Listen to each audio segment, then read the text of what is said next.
Toward the end of my senior year, I remember being asked to fill out a questionnaire about what I thought was going to happen in my life over the next 10 years. It seemed like an unimaginably long time in the future.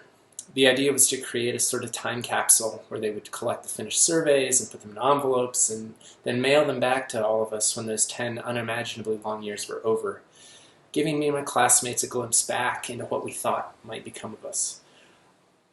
Anyway, after I filled out that survey and finished up high school, I moved up the hill to EMU. And at that time, something I didn't see coming was that 4 years later, I'd known in my bones that I wanted to be a writer, even though I'd majored in other things. And I managed to convince a little weekly newspaper in Luray to hire me. And I was on the staff of the Page News and Courier for 2 years. And during that time, I was simultaneously working on a graduate degree in creative nonfiction writing.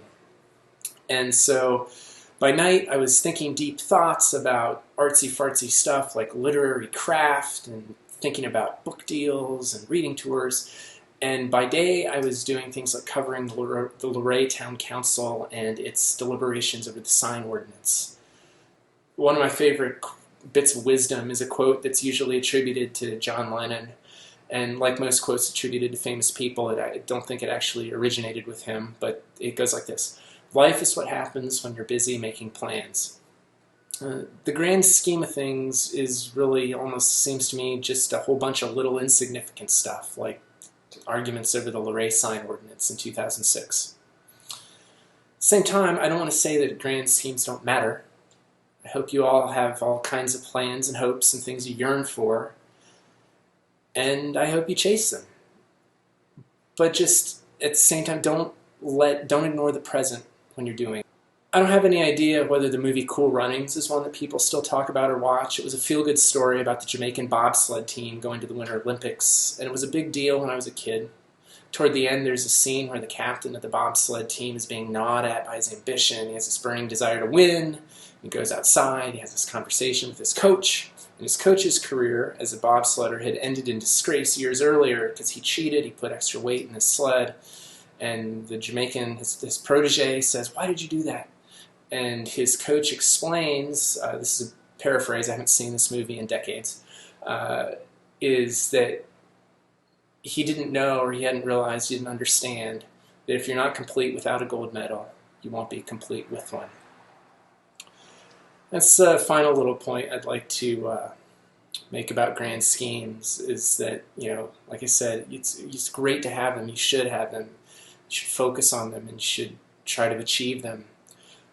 But be very careful that you don't mistake that for happiness or fulfillment, because if on the way to achieving whatever you set out to achieve, you're not feeling complete, it's been my experience that when you do achieve that, you will not feel complete for very long. And so that's just kind of a fairly profound lesson in my own life from this movie Cool Runnings that I think about when I look back on what I've done as a writer so far in my life, and the sort of goals I had, things I was looking forward to compared to what I was doing in the day-to-day, and realizing that these big things that you achieve really do bring a fleeting sense of satisfaction, and true satisfaction comes from finding that as you're on the way to whatever you're doing. So after I worked for some local newspapers for a few years, I decided to become a freelancer, which I did for about a decade until last year. And I actually stopped that. I work in the solar industry by day now. It's a different story. But there's a lot of wonderful things about being a freelancer. But one thing I didn't like, especially after I'd done it for a few years, was that I was living in Harrisonburg, which I was loving more and more, but very rarely writing about it. That's because there weren't any other media outlets in town other than the Daily News Record, which was the last place I had worked, and I had an extremely limited freelance budget. And so I was living in a place that I loved, but writing stories about other places for people in other places to read. So long story short, a friend and I got together and launched a blog. Over the next 3 years, I ended up dabbling in all sorts of little things with Old South Highland. Ad sales, I learned I'm not good at that. I learned a million things about just what it's like to be sort of running a news outlet in a community. I learned about being burned out by that sort of undertaking. I learned about what it's like to have people getting mad at me. I learned what it's about me getting mad at people. A big one here is I learned that there's a lot of people who are very, very eager to read local news, but not as eager to pay for it. And that's really just kind of the fundamental challenge facing media in general right now across the country. In 2015, Old South High came to an end, and my life took a major temporary turn because I moved to Brazil, where my wife was working. It was a wonderful time, it's also very difficult, sort of like from the book of Ecclesiastes, like a time to weep, time to laugh, time to live in Brazil, time to come home. For purposes here, I'm going to skip straight over that because I don't have the time, but moved back home in the summer of 2018. And soon thereafter, I was part of a group that launched The Citizen, which is sort of a successor news site to Old South High, and building on a lot of the lessons that I learned there. And we just passed our 2nd anniversary, and it's a very different kind of site. One of the biggest differences, most important differences, is that there's a large group of people involved in it, and without them, it wouldn't exist. I'm just one of many. And I'm very grateful to be part of a good team working on that. Citizen is really very simple. The whole thing is a simple idea. We publish one original local news story every weekday, and we pay our contributors with money that we raise through donations and some ad sales. So it's all online, no paywall. It's hbergcitizen.com.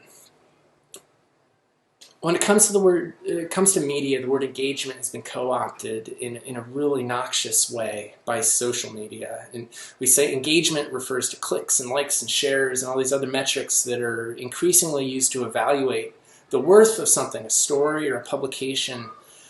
It's measured only on the merits of how it's performing, how its metrics are doing. And it's so sad and hollow. I mean, clicks and likes, that's a person engaging with a device, with a screen. And it's just such a twisted understanding of the term engagement. I wish we'd stop using it. I don't want to veer off into a soapbox or preach or anything, but please be very, very careful of social media. It's a poisonous thing for us collectively. Every positive example you could point to of it connecting people, I feel like I can point to 10 of it doing the opposite.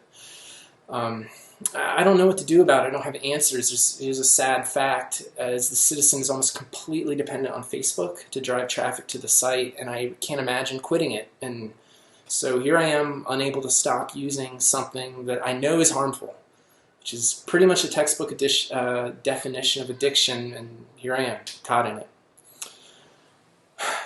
Another little life tip in case you weren't aware of this, I'm confused about all sorts of stuff. So anything that you feel confused about, anxious about, unsure about, know that people who get invited to speak in chapel feel the same way, and I'm quite certain that the people who invite people like me to speak in chapel feel the same way. Everybody feels the same way. Questions never end. Don't let that worry you.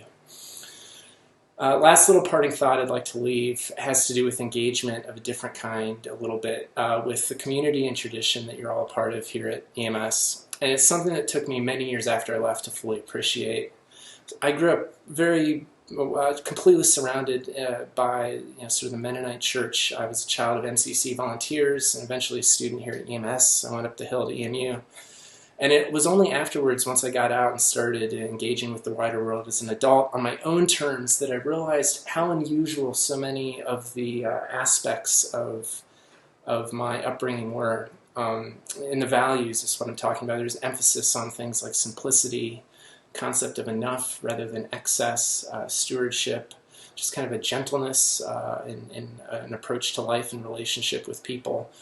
And these are things that are like truly, deeply countercultural. I didn't realize how much that was the case. And they come straight from our understanding of how we put our faith into action. And I am deeply grateful that they were modeled to me by so many people in my life when I was younger, including here at EMS.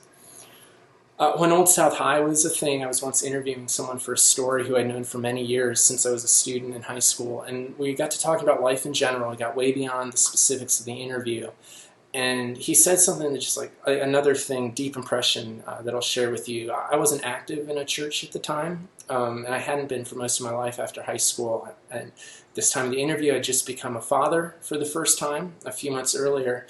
And he asked if I would be raising my son in the church, and I said I wasn't sure. And then he pointed out, and with compassion and wisdom, not judgment, that he made this point that I'd received a magnificent inheritance as the result of my upbringing, and not passing that along to my son would be like squandering it. And it really had a deep impact on me. And the last thing I would say is just I'd like to thank EMS for being a part of that inheritance that I received when I was a student. I'd like to thank EMS for continuing to pass that inheritance on to the students and everyone else in the community.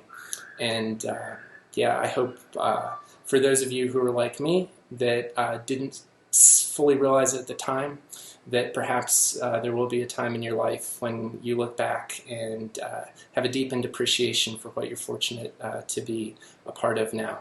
So thanks to all of you, and all the best. Bye.